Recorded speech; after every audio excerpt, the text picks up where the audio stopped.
Prime Minister Anthony Albanese is touching down any moment. He's attending these talks in Hiroshima on the first day of a three-day-long summit. The PM will meet the presidents of South Korea and Brazil. Chinese economic coercion will be top of the agenda. Mr Albanese will also meet Quad leaders over the weekend. This is replacing the now cancelled event that was scheduled for Sydney next week. Joining me now for more on this, our regular US expert, Professor Simon Jackman. Thanks very much for your time. Look, a bit of commentary around perhaps an Australian nose out of joint, but it strikes me that the great shame here is no visit by the President, at least. Antony Blinken will go to Papua New Guinea, but Joe Biden will not. He would have been the first ever sitting US President to go there.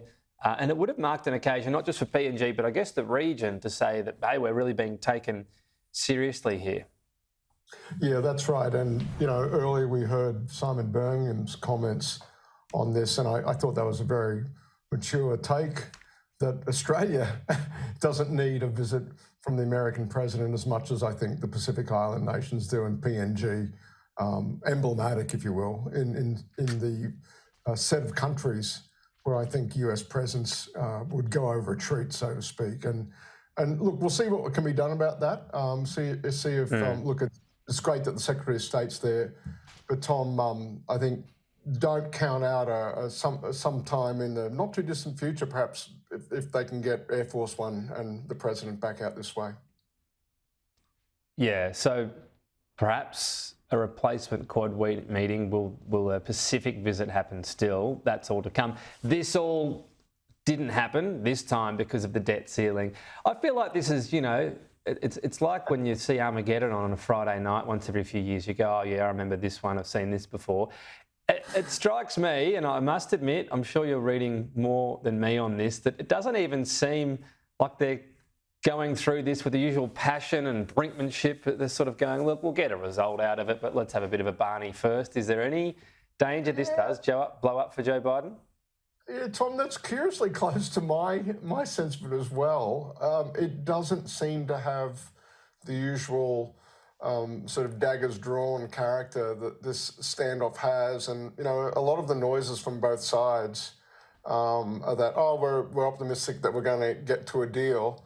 There's, you know, in negotiations like this, there's no rush to get it done until the very last minute, and sometimes even a little bit later, to make sure you can extract everything. But I think it's become now routinized, normalized Washington deal making. It's just part of the legislative calendar almost now. The Republicans aren't bringing the strongest set of cards too. I think they're deeply divided and that's, I think, speaks to why they're not going, you know, flat out on being extremely aggressive towards the administration in their negotiating stance, at least. It reflects, I think, some of the tensions inside the Republican Party, Republican members of Congress, some of whom are coming from districts where their constituents have no appetite for this at this particular stage, where the US economy is like the Australian economy, got some real points of fragility at the moment. Look, China's done a little bit of a victory lap on this. The ambassador gave a very interesting news conference here in Australia. It was a better tone than we've been getting of late, but sort of noted, what a shame this isn't going ahead. I think this is interesting because I know there's been a lot of commentary on this allows China to sort of point to the weakness of US democracy right now. And look, that's in a state of flux. There's no doubt about that. And democracy can be pesky. But if we're talking about debt, I mean, look at the Chinese debt. Local government debt is a bit of a time bomb. We know it's filtered through, for example, the building sector there, and they've got this demographic time bomb as well. So whilst they might be tempted to sort of have a wry smile at this, they'd know full well the issues in their own economy that might not be here right now, but are coming. Yeah, that's right, Tom. And I think that's the take of a lot of, you know, the experienced hands looking at the longer term. So while certainly we've got some very short-term challenges with respect to sort of the multi-dimensional challenge that China's rise poses in the short term, for a long time, you know, I can remember back in the 90s in the 00s, my colleagues then at Stanford University, where I was based in the US at that time, pointing out already some of the demographic trends that would be coming to haunt China by mid-century. And so you got those drivers at the same time. It's not going to stop the Chinese Foreign Ministry from having a day in the sunshine when Biden has to cancel a trip to this part of the region. And frankly, a little disappointingly, a bit of cheerleading from the sidelines from people in the Australian commentariat who perhaps should know better, but were taking advantage of the situation themselves to get their heads up on TV yesterday and the day before. The point being, Australia's having to stand up more in this situation. One thing that Biden's cancelling his visit does for me is remind me how much more falls to allies, capable allies like Australia and Japan and India. So those bilaterals that are going to happen are going to be incredibly important. But it speaks, I think, to the underlying structural nature of the beast. Australia having to do more to contribute to collective defence and securing the order in the region. And I think, again, that won't be a newsflash to foreign policy hands, either listening to this or working in Canberra.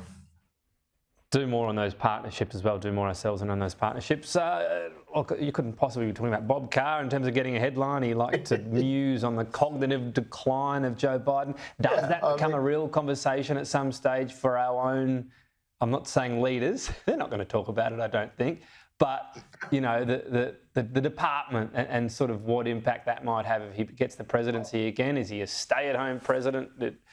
How does that all sort of play out? One of the things I learned at the US Study Centre is just how deep the Australia-US bilateral goes. And, you know, the US security apparatus and the parts of it that touch the United States are so deep. Our embassy contingent in Washington numbers in the several hundreds, half of whom are on the defence security side of the ledger. The level of cooperation, integration from the head of state level, head of government level, down through officials, the Australia-US and the initiatives we're undertaking together can well survive a president of the United States who may not, for whatever reason, be 100% at the top of his game. That was certainly true for a different set of reasons during the administration of Donald Trump, where I would say the Australia-US relationship actually thrived in spite of Trump. Why? Because of that deep connectivity and the deep history of working together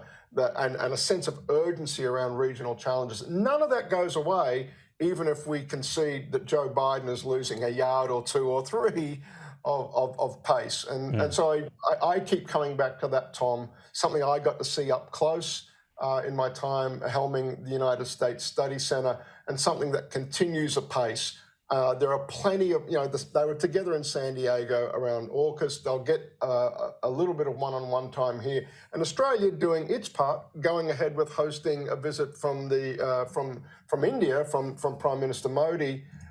That's incredibly significant. And even though Biden can't be here, I think Australia showing it is an anchor tenant in the Quad and in other regional formations. That's what Australian national interests are about at this point. Australia, frankly, stepping up and taking the role that I think, frankly, its allies want for it, as do many Australians.